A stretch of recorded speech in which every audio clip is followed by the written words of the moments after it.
Umurugi w'umukonyi w'umurahibu ense Dorcas Gachagua nigo aira Endagera y'obukonyi imiji county ya Makueni ase aira nilia mbiamono nabwo babwatrana no governor bwe county yo omusike Mutula Kilonzo Junior.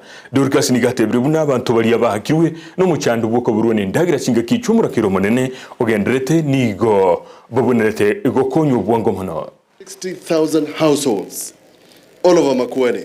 247,000 people facing hunger in 15 wards. Na akatuambia Rigiji, akatuambia nikuje niwaambie chakula inakuja. Si imekuja? And when His Excellency the President said that he's going to give food, ile chakula imekuja Makueni, si chakula tu, ni chakula ya maana.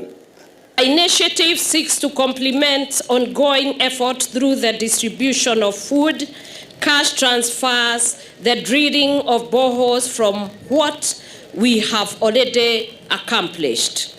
It is clear that we have the ability to collectively make a difference. But there is still much to do, and so it is my appeal to all Kenyans of goodwill to arise to the great need of saving lives of our fellow countrymen and women.